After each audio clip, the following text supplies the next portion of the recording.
사도행전 12장 19절부터 25절까지 말씀입니다. 사도행전 12장 19절부터 25절까지 말씀입니다. 우리 함께 말씀 읽겠습니다. 헤롯이 그를 찾아도 보지 못하매 파수꾼들을 신문하고 죽이라 명하니라. 헤롯이 유대를 떠나 가이사랴로 내려가서 머무니라. 헤롯이 두로와 시돈 사람들을 대단히 노여워하니 그들이 지방이 왕국에서 나는 양식을 먹는 까닭에 한 마음으로 그에게 나와 왕의 침소 맡은 신하 블라스도를 설득하여 화목하기를 청한지라. 헤롯이 나를 택하여 왕복을 입고 단상에 앉아 백성에게 연설하니 백성들이 크게 부르되 이것은 신의 소리요 사람의 소리가 아니라 하거늘 헤롯이 영광을 하나님께 돌리지 아니하므로 주의 사자가 곧 친히 벌레에게 먹혀 죽으니라. 하나님의 말씀은 흥왕하여 더하더라.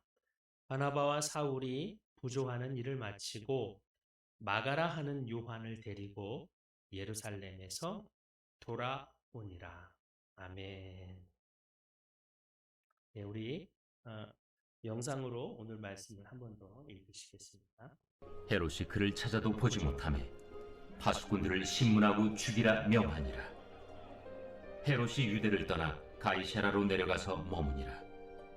헤롯이 두로와 시돈 사람들을 대단히 노여워하니 그들의 지방이 왕국에서 나는 양식을 먹는 까닭에 한 마음으로 그에게 나와 왕의 침소 맡은 신하 블라스도를 설득하여 화목하기를 청한지라.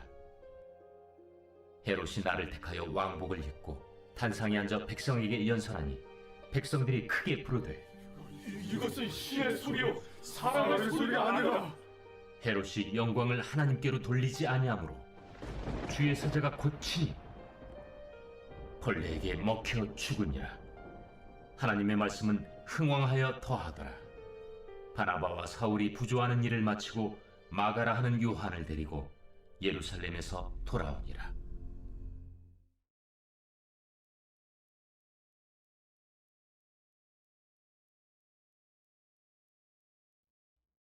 이 장의 마지막 부분이 되겠습니다. 사도행전 12장의 시작이 헤롯으로부터 시작하죠. 헤롯이 이 교회의 12사도 중에 하나였던 유다를 죽이는 것부터 시작을 합니다. 자, 그것으로 인해서 이 헤롯이 사람들에게 어떤 기쁨을 주고 사람들이 좋아하는 걸 보고 베드로까지 죽이려고 하는 그런 일들이 벌어졌죠. 우리 화면을 한번 넘겨봐 주실래요? 여러분, 한 번 더 넘겨주세요. 네. 우리가 좀 이제 그 성경에 헤롯이 많이 등장하다 보니까 헷갈리는 부분들이 있습니다. 그럼 한번 표를 한번 보시면요. 여기 헤롯 대왕이라는 요 분이요. 마태복음 2장에 등장하는 그러니까 예수님이 탄생하실 때 있었던 헤롯입니다. 그래서 이 사람을 헤롯 대왕이라고 이렇게 합니다. 그러면 예수님이 태어나실 당시는 이분이었고요. 그러면 나중에 예수님이 활동하실 때는 누구냐? 여기입니다. 그래서 이분들은 이 헤롯 대왕의 아내들이고요. 각각의 아내들을 통해서 아들들이 이렇게 많이 생겼는데 여기 요 세 명이 분복왕 체제가 됩니다. 나라를 이 헤롯 대왕 같은 경우는 유대 전체를 다스리는 왕이었다면 나누어서 이렇게 다스리게 되죠. 그리고 이 어머니들 밑에 있는 자녀들에서 갑자기 이쪽으로 넘어와서 여기 등장하는 이 헤롯 아그리파 1세라는 사람이 있는데요.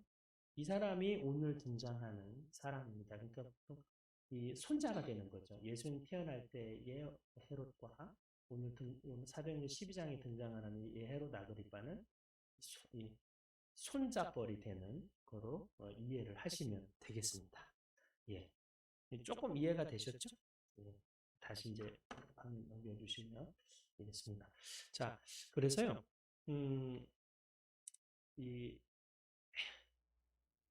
어떤 사람이 무엇을 추구하느냐, 이 생각을 계속 좀 하게 됩니다. 이 헤롯이라는 사람은 헤롯 대왕의 손자고 에돔 족속입니다. 그런데 유대를 다스려요. 에돔 족속이 유대인도 아니고 유대인이 아닌 에돔 족속이 어떻게 다스리게 되었냐? 로마의 뒤를 힘입어서 로마를 도와서 이 유대를 정복하는 걸 돕고 그래서 그들의 권세를 이어받아서 다스린 그런 왕이 됐죠. 그러면 이 헤롯을 유대인들이 좋아할까요? 절대 안 좋아하죠. 예, 안 좋아합니다. 안 좋아. 그래서 이 유대인이 로마에게 정복을 당하기 전에 또 한번 이렇게 막 일어나가지고 왕조를 이룬 적이 있었어요. 그래서 나중에는 이 유대의 왕족의 딸까지도 딸하고 또 결혼을 해서 자손을 낳고 그러면서 어떤 정통성을 받으려고 하지만 기본적으로 그들의 뿌리가 무엇인지 아는 이 정통 유대인들은 좋아하지 않습니다. 근데 내가 다스리는 사람들이 나를 안 좋아한다는 거, 그거 좋아할 사람은 아무도 없잖아요.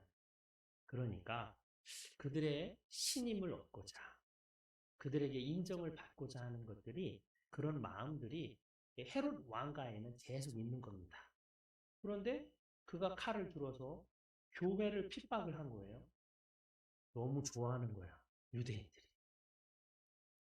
유대인들이 그걸 너무 좋아해. 오, 그래? 그럼 내가 교회를 다 없애서 인기를 얻겠다. 이 선택을 한 거죠. 그런데 어떤 일이 벌어지나요? 베드로를 죽이려고 하는 바로 전날, 그날 밤에 두 병사 사이에서 쇠사슬에 묶여서 잠을 자고 있던 이 베드로가 하나님의 천사의 도움을 받아서 착고가 풀리고 문이 열리고 문이 열리고 문이 열려서 이 자유함을 얻게 되는 일들이 벌어진 거죠. 헤롯은 아무리 찾아봐도 그를 찾을 수가 없었습니다. 군인들도 난리가 났습니다. 네 명씩 16명의 군인이 지켰다고 하는데 아무도 보지 못하는 거예요. 어디 있는지 찾을 수가 없고. 결국 이 헤롯은 책임 전가를 해버립니다. 니네가 못 지켰으니까 니네 책임이야. 다 죽이고.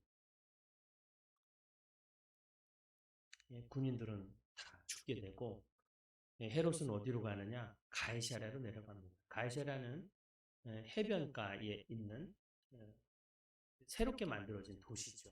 거기에 이 헤롯의 그 집이 있는 거로 그리고 그 총독의 관저가 그쪽에 있었습니다. 자, 거기서 다시 내려가서 그쪽에 머무는다. 이 표현이 뭔가 뜻을 이루려고 뭔가 좋은 어떤 인정을 받으려고 했던 것들이 꺾이는 그런 일들이 벌어진 거죠. 살아가면서 그런 일들이 아마 우리도 있을지 모릅니다. 주님을 믿는다는 이유로 생각지도 않는 공격을 당하고 우리가 공격을 받으니까 상대방 다른 사람들이 좋아해서 그런 것들로 인하여서 더 힘들어지는 그런 일들도 있지만 근데 교회는 무엇으로 이것을 이겨냈느냐? 온 교회가 간절히 하나님께 부르짖었을 때 이 베드로가 구원받는 일이 일어났습니다. 그런데 또 재미난 것은 응답은 우리 마음대로 정해지지 않는다는 거죠. 베드로가 이 구원을 받은 그 새벽에 그 한밤중에 이 기도하는 이 마가의 다락방에 찾아갔음에도 불구하고 이 소녀가 너무 흥분해가지고 로데라는 이 소녀가 너무 흥분해서 똑똑똑 누구세요? 나야 베드로 문 열어.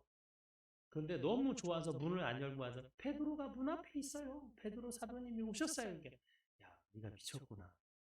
아니에요. 정말이에요. 그러니까 야 그럼 그의 천사가 온 거야. 그 믿지 않죠.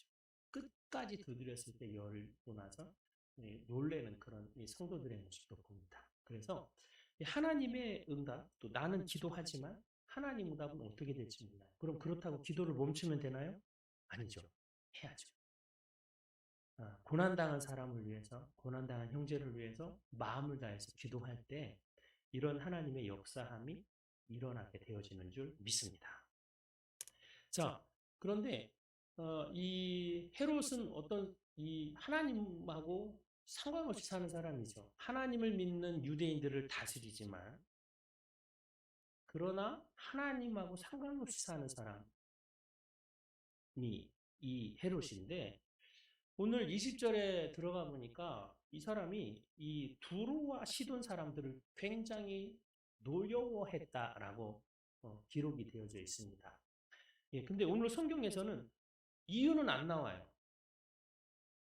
그럼 이 두로와 시돈은 이 유대 땅의 좀 위쪽에 해안가에 있는 해안 도시이기도 한데, 근데 그 사람들이 노여워한다, 싫어한다, 그들에게 화를 낸다. 근데 그러면서 어떤 일을 하느냐? 헤롯이 그들에게 곡식을 공급해주지 않는 일을 하는 겁니다. 먹고 사는 일을 막아버리는 거예요. 그들이 먹을 양식을 끊어버리는 거예요. 그래서 이 두로와 시돈 지방에 사는 사람들이 한 마음으로 내려옵니다. 한 마음으로. 왜냐하면 무엇 때문에요? 살기 위해서. 살기 위해서 그렇게 움직여 보신 적 있으세요? 살기 위해서. 정말 살아야 되겠다. 사실 우리의 아버지 세대, 할아버지 세대는 살기 위해, 정말 생명을 유지하기 위해서 살아신 그런 일들이 훨씬 많았죠. 오늘날은 너는 무엇을 위해서 사냐? 먹기 위해서 사느냐? 뭐 이런 질문들이 조금 요즘은 좀 무색해. 삶의 의미에 더 집중하는 세대가 되어버렸는데, 근데 그때는 정말 당장 먹을 것이 없어지니까 문제가 생기는 거죠. 그들이 한 마음으로 나왔대요. 그러면서 왕의 침소를 맡은 블라스도라는 사람을 회유를 합니다. 좀 도와줘. 응? 우리를 왜 싫어하는지 오늘 성경에는 그런 소소하게 안 나와 있어요. 그런데 왜 안 좋을까라고 생각하다 여러 가지 상상을 할 수는 있지만, 그러나 일단 싫어하는 겁니다. 노여워하는 거고, 싫어해서 공급을 안 해주니까 결국 이 먹는 문제 때문에 왕에게 굴복하게 되는 일들이 오늘 벌어지죠. 그러면서 화목하기를 청하고 도와주십시오, 이렇게 말하니까 헤롯이 날을 잡고요, 왕복을 다 갖춰 입고 단상에 앉아서 백성들에게 연설을 합니다. 나는 이 나라의 왕이다. 뭐 대통령이 신년사를 하듯이 내 비전, 여러분 올 한 해 우리 경제적으로 좋아질 거고, 가정도 좀 평안하셨으면 좋겠습니다. 노동자들이 또 혹은 전쟁이 그치고 남북 통일이 이루어지고 이렇게 하는 것처럼 이 헤롯 왕이 딱 서가지고요, 이렇게 말을 하기 시작하는데, 백성들이, 이 백성들은 두로와 시돈의 사람들이 많이 있었을 겁니다. 그 사람들이 부르짖는데, 야, 이건 신의 소리다. 사람의 소리가 아니다. 사람이 아니다. 이건 신이다. 이렇게 말할 정도로 헤롯이 얼마나 본인을 치장하고 나간지 알 수 없고요. 또 그리고 그에게 비굴하게 아첨하는 사람들이 얼마나 이렇게 그를 높이려고 마음을 사려고 노력했던 그런 것들이 오늘 참 말씀을 통해서 어쩌면 갑을 관계죠. 갑질과 을질을 하고 있는 그런 모습들이 오늘 말씀을 통해서 보입니다. 재밌죠? 자, 그런데 놀라운 건요, 이 헤롯, 세상의 권세를 입어서 왕이 된 이 헤롯이 결말이요, 아주 처참합니다. 그 이유에 대해서 오늘 23절에 그렇게 기록이 되어 있어요. 헤롯이 영광을 하나님께 돌리지 아니하므로 주의 사자가 곧 쳤다. 그래서 벌레에 먹혀서 죽었다라고 기록하고 있습니다. 그래서 제가 이 다른 성경을 또 좀 살펴봤습니다. 여러분, 세번역 성경, 최근에 그걸 그대로 좀 번역한 성경에 보니까 신의 소리다, 사람의 소리가 아니다. 이렇게 사람들이 막 이렇게 헤롯을 칭찬하고 높이니까 즉시로 주님의 천사가 헤롯을 쳤다라고. 언제 쳤다고요? 즉시로. 하나님께 영광을 안 돌리고 사람들이 이 헤롯 왕을 신이다. 이렇게 높이는 순간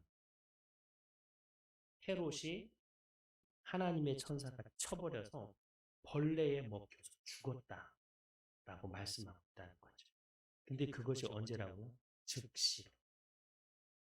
나는 신이 아니야. 나는 사람이야. 이 말을 했다면 살았을 거예요. 그런데 즉시로 죽었어요. 즉시로 벌레에 먹혀서 이게 죽임을 당하는 그런 일들이 벌어졌습니다. 이, 어, 이 헤롯이 죽는 장면에 대해서 요세푸스라는 유대 고대사를 기록하는 사람이 이게 기록해 놓은 것들이 있었어요. 거기 이렇게 되어 있습니다.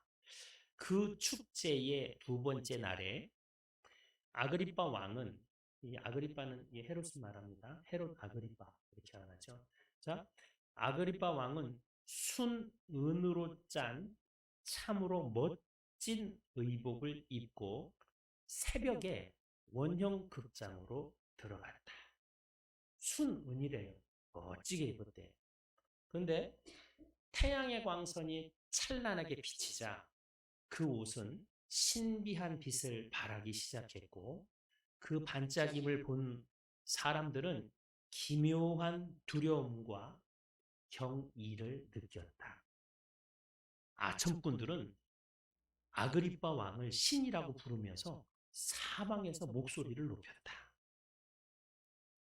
왕은 갑자기 엄습한 강한 고통으로 인하여 복부를 움켜잡았다.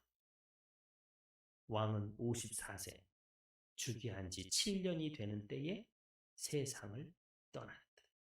이렇게 기록이 되어 있습니다. 중간에 이렇게 빼먹은 양이 많기 때문에 중간중간 잘라서 읽어드렸는데요. 보면 얼마나 멋있어요. 수눈으로 쫙 저기 새벽에 아침 햇살을 딱 받으면서 몸에 뭐 번쩍번쩍 하는 거죠.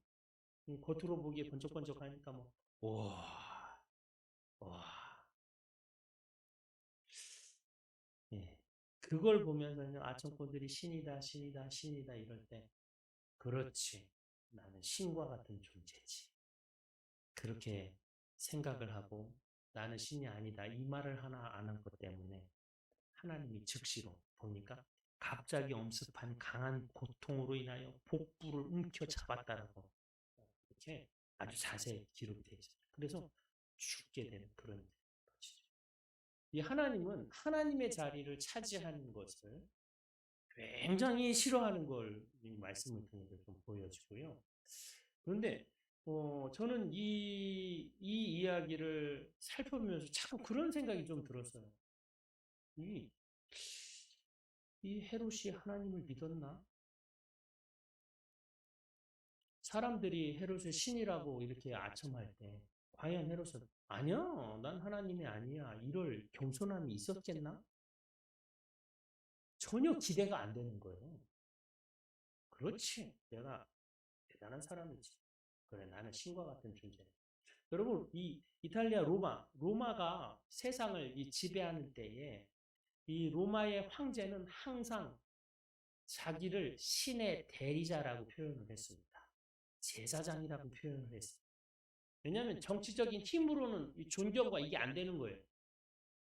왕이 될 때마다 자기 얼굴이 박힌 돈을 만들고 거기에는 신의 대리자, 제사장, 누구 이렇게 이름을 박아서 자기의 돈이 통용되는 곳이 바로 내가 지배하는 땅. 사람들을 나를 신처럼 섬기게 만드는 그런 일들이 있었던 거죠. 근데 지금 오늘 어떤 일이 벌어져요? 지금 로마의 황제는 아니지만 하나님을 믿는 유대 땅에서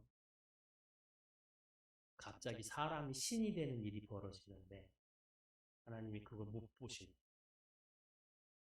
그래서 즉시 헤롯이 인생이 끝이 나버리는 그런 일들이 벌어졌습니다. 하나님의 자리를 차지하는 것, 그것이 얼마나 무서운지 오늘 말씀을 통해서 기억하셨으면 좋겠습니다. 그러나 여러분 이걸 일반화시키면 시키면 안 됩니다. 그래, 하나님의 자리를 차지하면 저렇게 벌레 먹고 죽을 거야. 이러면서 다른 사람은 저것이 하나님께 영광을 안 돌리네. 언제 벌레가 먹나. 이렇게 돌아보시면 안 되겠죠. 하나님이 판단하시고 하나님이 하시는 건데, 근데 얼마나 싫어하는지 하나님의 마음을 아셔야 돼요. 그리고 이런 말을 듣는 것, 막 극존칭으로 존대받는 것, 높임을 받는 것, 이런 거 조심하시고, 오히려 자기를 낮추는 겸손함이 있는 사람이 오래 살 수 있습니다. 건강하게 살 수 있습니다. 겸손하고 내 몸 편안하고 배 부르고 그렇게 사는 사람보다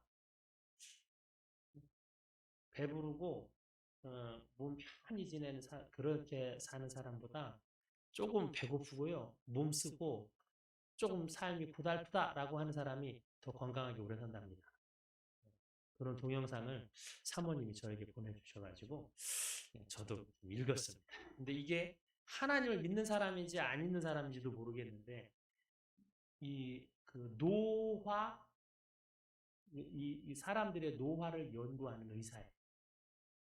노인들을 연구하고 노인들의 삶을 연구하고 어떻게 사람이 늙어가는가 이런 것들을 계속 연구하면서 자기가 그걸 느끼면서 일상에서의 기쁨들을 찾아 겸손해라 이런 것들을 했던 것들 보면서 참 별건 아닌 것처럼 보이면서 그러나 이게 맞는 거구나 하는 그런 생각이 들었던 영상이 있습니다.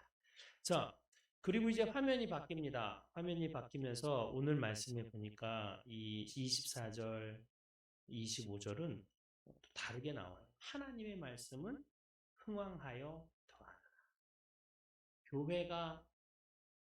교회가 커졌다. 혹은 믿는 사람들이 주께 돌아왔다.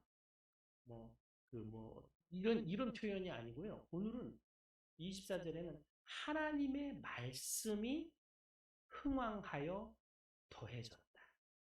하나님을 아는 지식이 또 하나님이 어떤 분인가 생각하게 되고 하나님의 말씀을 묵상하며 하나님을 배워가는 이 그리스도인들이 점점 성숙하여지고 자라나는 일들을 오늘 이렇게 표현을 하고 있습니다. 물론 눈에 보이는 사람의 숫자도 더 계속 더해지고 있고요. 이 유대교인으로부터 이 그리스도인으로 돌아오는 사람들이 점점 더 많아졌습니다. 사실 이 당시에는요, 유대인들이나 기독교인들이나 삶의 방식이 어떨까요? 다를까요? 사실 똑같습니다. 어떤 차이가 있느냐? 딱 하나. 예수님을 메시아로서, 구원자로서 믿느냐, 안 믿느냐. 유대인들은 그 사람은 선지자 중에 한 사람, 하나님의 말씀을 잘 이해하고 우리에게 전해주던 선생 같은 그냥 한 사람, 스쳐 지나간 많은 선생 중에 한 사람 정도로만 바라보는 사람이 있고요. 또 우리 그리스도인들은 아니야, 그분은 하나님의 아들이시면서 정말 이 땅 부활하신 구세주야라고 믿는 거. 그게 차이점이죠. 그럼 믿음의 차이는 있지만 삶의 방식은 차이가 별로 없는 겁니다. 그런데 예수님의 삶과 또 그리고 구약의 삶, 선지자들의 말들을 연구한 그것들을 예수님을 통해서 배우고 또 그걸 전달하는 이 사도들, 교회의 가르침에 사람들이 굴복하고 그래 맞네. 정말 예수님이 구세주가 맞네. 예수님이 진짜네. 예수님이 구원자시네. 그러면서 주님께 돌아오는 일들이 계속 벌어지는 거예요. 힘을 쓴다고 믿음이 바뀌나요? 돈 많이 준다고 교회 오면 얼마 줄게. 올 때마다 내가 잘해줄게. 그런다고 되는 게 아니죠. 이 말씀에 굴복해서 하나님의 말씀에 굴복해서 돌아오는 사람들, 그런 사람들이 점점 많아지는 것을 의미하고 있습니다. 예, 우리 교회도 하나님의 말씀의 은혜와 그런 깨달음이 더 풍성해지기를 소망합니다. 말씀을 들을 때 제가 말하는 것보다 여러분이 더 많이 깨닫게 되는 역사가 일어나기 소망합니다. 예. 저의 말에 제한받지 말았으면 좋겠습니다. 제가 해석하고 제가 깨달은 걸 나누고 목사님이 말씀해 준 게 저게 다다. 아닙니다. 그 안에 다른 깨달음도 분명히 있을 겁니다. 하나님이 각자에게 들려주신 은혜가 있을 겁니다. 그래서 나눔을 통해서 더 풍성해지고 자라나는 역사가 일어나기를 소망합니다. 자, 오늘 이 바나바와 그리고 이제 갑자기 또 이제 25절에는 이 11장의 마지막 부분하고 이어지는데요. 바나바와 바울이 부족하는 일을 마치고 마가라고 하는 요한을 데리고 예루살렘에서 돌아왔다. 이렇게 됩니다. 그걸 보면서 이 11장하고 12장하고 이게 시간적인 차이에 대해서 좀 헷갈리시는 분들이 참 많이 있어요. 그런데 이 헤롯이 죽을 때는 이 바나바와 사울이 아직 유대에 오지 않았을 때 죽었고요. 죽은 이후에 그 도움을 주러 바나바와 사울이 구제금을 들고 와서 돕고 돌아가는 그런 일들이 있습니다. 그래서 이 11장 끝부분하고 12장은 시간으로 이어졌다고 보면 안 되고요. 장소에 여기선 이런 일이 벌어졌는데 지금 예루살렘 유대 땅에서 이런 일이 벌어졌구나. 이렇게 이해하시면 도움이 되겠습니다. 도움이 되셨나요? 자, 그래서 이 바나바와 사울이 전에 이 사울은 어떤 사람입니까? 예루살렘 교회에서 환대를 받았나요? 우리를 괴롭히고 죽이던 사람이라고 멀리했던 사람이잖아요. 나중에는 이렇게 이 바나바의 중재로 인해서 이렇게 사람들하고 친하게 지내게 되고 회복이 되긴 했지만 쫓겨난 사람이죠. 결국은 살해 위협을 받고. 바나바는 또 안디옥 교회가 세워지는 것을 통해서 선교사로 처음으로 파송된 그런 사람이고요. 그래서 이런 사람들이 선교지에서 오히려 이 본래 교회, 파송하는 교회를 후원 교회를 찾아와서 도와주고 또 후원금을 내놓고 돌아가는 거꾸로 되는 그런 일들이 벌어졌습니다. 그리고 돌아갈 때 혼자 가지 않았어요. 이 두 사람만 돌아간 게 아니라 마가라 하는 요한을 데리고 예루살렘에서 돌아왔다. 안디옥 교회로 갔다. 이렇게 됩니다. 마가라고 하는 요한이 누구죠? 마가라고 하는 요한의 어머니의 집에서 사람들이 뭐 했었다고 했죠? 기도했었다고 하잖아요. 그래서 하나님 앞에 기도하는 이 예루살렘 교회 공동체에 아주 유력한 그런 그 믿음의 새싹, 참 믿음으로 잘 키우면 되겠다 싶은 어머니의 신앙을 이어간 그 아들을 또 그 작은 수행원으로 같이 데리고 가서 믿음을 가르치고 선교 현장을 경험하게 하고 또 이렇게 하면서 그 사람을 통해서 뭔가 하나님 또 일하시려고 하는 그런 계획들이 있는 것들을 볼 수가 있습니다. 하나님이 오늘 올해 한 해를 살아가면서 이 헤롯과 같은 사람이 우리 인생에 없을 거다라고 장담할 수 없습니다. 또 어쩌면 하나님을 믿고 살면서도 어쩌면 먹고 사는 문제 때문에 이 두로와 시돈 사람처럼 어떻게든 살려고 화청을 청해야 되는 일도 일어날 수 있습니다. 하나님이 오늘 같은 경우는 오늘 스토리에서는 헤롯을 영광을 돌리지 않다고 죽여버렸지만 하나님은 안 죽이고 계속 살려놓고 우리를 또 괴롭게 만들 수도 있습니다. 어떻게 될지 몰라요. 그런데 이걸 보면서 저는 이게 보이는 거예요. 하나님의 말씀은 후광하여 더하라. 그래 교회가 한번 이 무너질 것 같은 큰 위기를 한 걸음 넘어간 거죠. 교회의 어떤 어려움을 한 걸음 넘어갔습니다. 문제가 해결됐나요? 완전히 해결된 아니죠. 헤롯은 살아있었잖아요. 그런데 결국은 하나님이 그를 심판하시고 하나님의 말씀은 하나님의 뜻은 계속해서 커가는 거죠. 그래서 이 세상의 어떤 권력, 세상의 삶이 우리를 지배하는 게 아니라 하나님의 말씀이 우리를 주장하고 하나님의 뜻이 우리의 인생을 계속 이끌어갈 때 그것이 바르고 건강한 그런 삶이 되지 않겠나 생각합니다.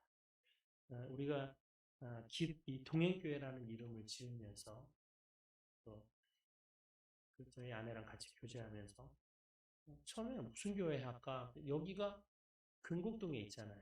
보통 지역에 있는 교회를 많이 지어요. 금곡교회 이런 생각도 해보고 또뭐 이전에 이 교회의 이름이 사랑의 교회였는데 그냥 그 사랑의 교회라는 이름을 이어서 갈까 고민도 하고 했는데 주님과 함께하는 교회였으면 좋겠다. 함께하는 교회를 했는데 어머나 함께하는 이라는 교회가 너무 많은 거예요. 그래서 그걸 그냥 한자어로 동행이라는 말로 동행하니까 생각보다 동행이 별로 없더라고요. 이 동행교회를 해보자. 교회라는 동행교회를 했는데 그럼 주님과 동행하는 게 뭐냐? 하나님의 말씀을 읽고 묵상하는 거. 매일의 주님과의 동행. 그리고 매일 하나님께 기도하는 삶. 그래서 내 삶을 이끌어 가시는 분이 하나님이라고 고백하는 것. 내 삶을 주관하시는 분이 하나님이라고 믿는 것. 그리고 그렇게 실천해 나가는 것. 그런 것들이 우리 동행교회의 성도님의 가장 기본적인 자질이 되기를 소망합니다. 그리고 기도 자리에서 함께 서로를 위해서 같이 중보하고 기도하면서 말씀이 우리 삶 가운데 더 흥황해지는 역사가 일어나게 되어지고 혹시 현재 힘든 가운데 있다 할지라도 주님께서 또 그것을 넘어가게 하게 되는 그런 역사가 일어나게 되기를 소망합니다. 그렇게 될 줄 믿습니다. 기도하십시다. 하나님 아버지, 우리에게 닥쳐온 시간들, 사건들, 그 모든 그런 삶의 순간순간마다 어려움도 있고 또 기회도 있고 선택의 기로에 서 있을 때도 있고 아버지 하나님 그런 순간순간마다 하나님이 기뻐하시는 뜻을 선택하고 말하고 행동할 수 있는 그런 믿음을 더하여 주시옵소서. 주님의 손 안에 거하는 우리 성도님들 되게 하여 주시옵소서. 하나님, 내 생각대로 되지 않음으로 인하여 원망하고 아버지 하나님을 거역하는 인생이 아니라 그래 좀 이해가 안 되지만 그래도 하나님께서 이렇게 하시게 한다면 분명히 뜻이 있을 거다라고 생각하며 흔들림 없는 믿음을 지켜내는 지혜 그리고 힘들어하는 지체를 위해서 함께 기도하는 공동체로서 우리 동행교회가 살아갈 수 있도록 도와주시옵소서. 감사를 드리며 예수님의 이름으로 기도드리옵나이다. 아멘. 이제는 우리 주 예수 그리스도의 은혜와 하나님의 크고 놀라우신 사랑과 성령님의 돌보심과 함께하심이 주님의 손 안에서 믿음으로 살아가기를 소망하는 우리 동행교회 모든 성도들 위해 항상 함께하여 주시기를 간절히 축원하옵나이다.